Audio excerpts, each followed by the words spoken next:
பெருமானின் தெய்வமணி மாலை அதில் 6வது பாடல் தான் இன்றைக்கி நாம் பார்க்க போகுது.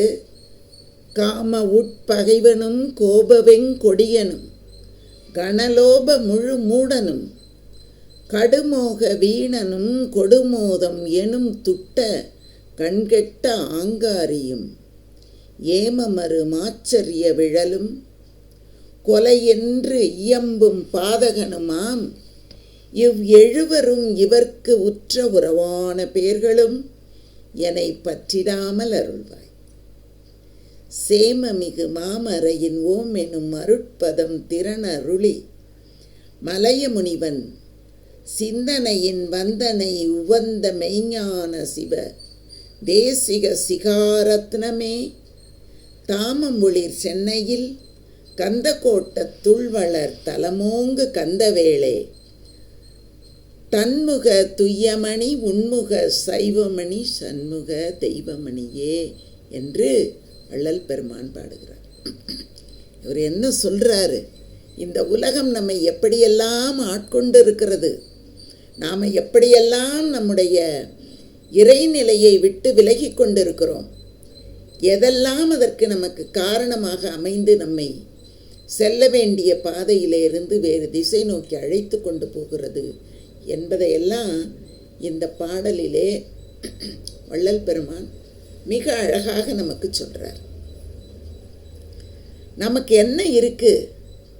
ஏன் இந்த எல்லாரும் ஞானிகளாக ஆகிறதில்ல, எல்லாருக்கும் இறைவனின் பேரருள் கிடைப்பதில்லை.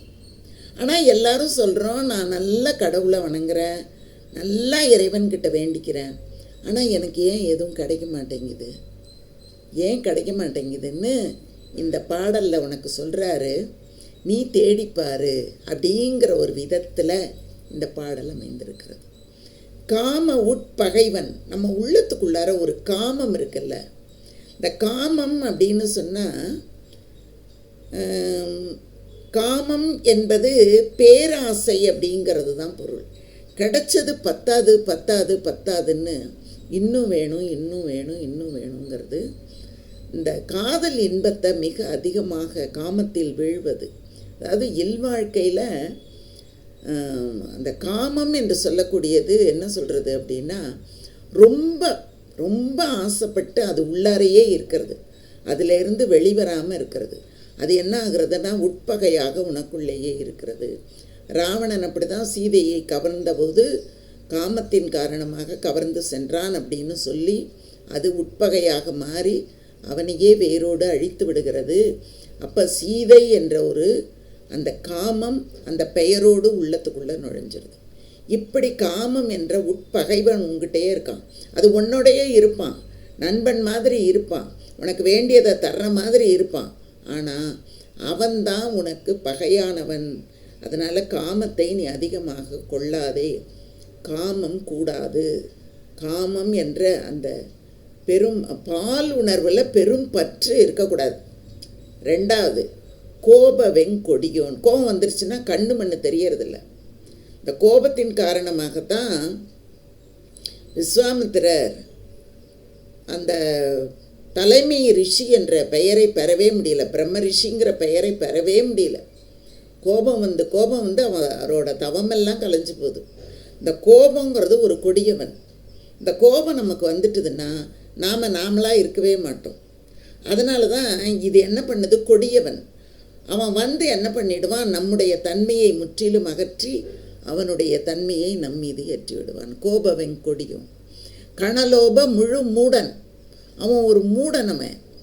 அந்த உலகத்தில் நாம் பொருள் பெற்றிருப்பது எதற்காக அப்படின்னா, இகலோகம் பரலோகம் இரண்டுக்கும் தேவையானது பொருள். அந்த பொருளை யாருக்கும் கொடுக்காமல் தானும் உண்ணாமல் நாயுண்ட தெங்கம்பழம் போல அப்படின்னு சொல்லுவாங்க.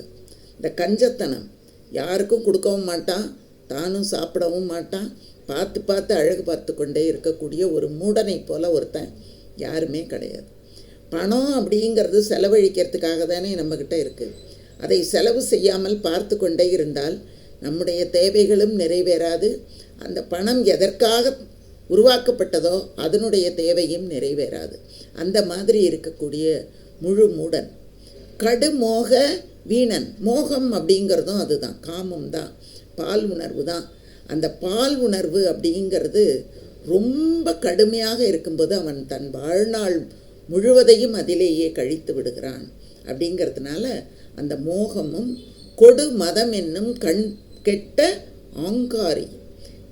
அதாவது ஒரு ஆங்காரம் உடையவர்கள் சும்மாவே அவங்களுக்கு பார்வையே தெரியாது. ஏன்னா யாருக்கிட்ட எப்படி நடந்துக்கிறோங்கிறதே தெரியாது. ஆங்காரம் என்ற ஒன்று வந்துவிட்டார்.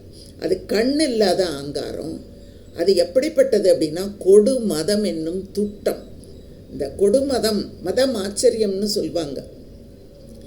மமதை தாங்கிற அந்த ஆணவம், அதை தான் மதம்னு சொல்லுவாங்க. மதம் பிடிச்சி போய் அலையிறாப்பாவ அப்படின்னு சொன்னால் என்ன பொருள்? ஆங்காரம் பிடித்து அலையக்கூடியவளாக, ஆணவம் பிடித்து அலையக்கூடியவர்களாக இருக்கிறார்கள் அப்படிங்கிறது தான் பொருள். அது எப்படின்னா கொடுமதம் அப்படின்னு சொல்கிறார்.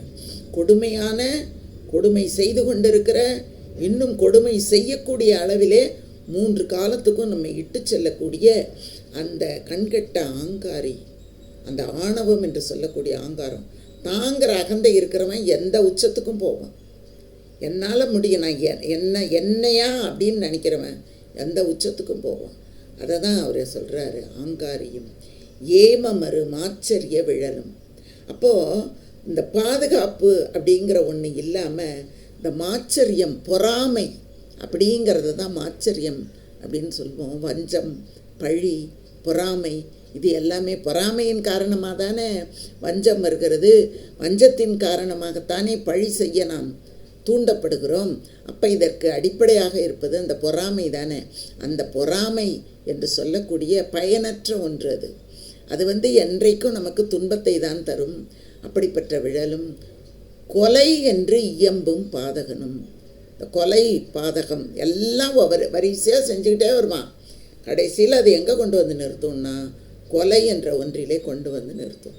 இன்றைக்கி கூட நம்ம பார்த்தோன்னா பழிக்கு பழி வாங்குறேன்னு கொலை செய்கிறவங்கள நிறைய திரைப்படங்கள்லையும் பார்க்குறோம், மற்ற இடங்கள்லையும் பார்க்குறோம். அப்போ அது கொலை வரைக்கும் கொண்டு போய் சேர்த்துரும். அது மட்டும் இல்லை, அதுக்கு துணையாக நிறையா பேர் கூடவே வருவாங்க. நிறைய குணங்களை தான் அப்படி அவர் சொல்கிறாரு.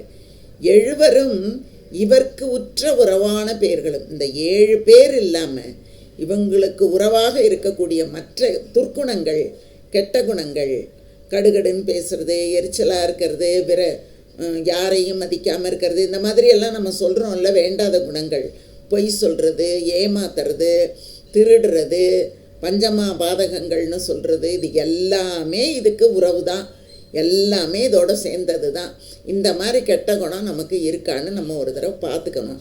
நம்மக்கிட்ட அதில் ஒரு குணம் இருந்தால் கூட இறைவன் அருள் நமக்கு கிடைக்கவே கிடைக்காது. அதை தான் அவர் என்ன சொல்கிறாரு, இந்த 7 பேர் இல்லாமல், எந்த 7 பேர்? காமம், கோபம், லோபம், மோகம், மதம், மாச்சரியம், கொலை என்று சொல்லக்கூடிய இந்த 7 பேரும், 7 பேரோட உறவாக இருக்கக்கூடிய மற்ற குணங்களும் என்னை பற்றிடாமல் அருள்வாய். வள்ளலாரை போய் பற்றக்கூடாதான். வள்ளலார்கிட்ட இந்த குணங்கள்லாம் இருக்கா என்ன? நம்மளுக்காக தான் அவர் வேண்டி வச்சிருக்காரு. அதனால் இந்த குணங்கள் எதுவுமே எனக்கு பற்றிடாமல் சேமமிகு மாமரையின் ஓம் எனும் அருட்பதம் திறன் அருளி மலைய முனிவன் சிந்தனையில் வந்தனை உவந்த மெய்ஞான சிவ தேசிக சிகாரத்தனமே அப்படின்னு சொல்கிறார். இந்த இடத்துல மலைய முனிவன் அப்படின்னா அகத்திய மாமுனிவன் சிந்தனையிலே எண்ணக்கூடிய உயர்ந்த மெய்ஞானம் மிகுந்த சிவ தேசிக சிகாரத்னம் அப்படி இருக்கக்கூடிய அது. அந்த மாமரை எப்படிப்பட்டதுன்னா நம்மை காப்பதற்காக வந்திருக்கக்கூடிய அந்த மாமரையில் ஓம் என்ற அருட்பதத்தை தந்தவன். இந்த அப்படிப்பட்ட இந்த அகத்திய மாமுனிவனின் தேசிக சிகாரத்னமாக விளங்கக்கூடிய முருகப்பெருமானே, புகழ் நிறைந்த சென்னையிலே கந்தக்கோட்டத்தில் வளரக்கூடிய வளர்கந்த கோட்டம், வளர்ந்து கொண்டே இருக்கக்கூடிய முருகப்பெருமானின் அருளாலே வளர்ந்து கொண்டே இருக்கக்கூடிய அந்த கந்த கோட்டத்திலே இருக்கக்கூடிய முருகப்பெருமானே, தன்முக துய்யமணி, உன்முக சைவமணி, சண்முக தெய்வமணியே என்று அழைத்து இந்த மாதிரி பகையெல்லாம் என்னை தொடராதவாறு பற்றாதவாறு என்னை காத்தருள்வாய் என்று வேண்டிக் கொள்கிறார். வள்ளல் பெருமான் திருவடிகளை வணங்குவோம். முருகப்பெருமானின் திருவடிகளே சரணம். வாழ்க வாழ்த்துக்கள்.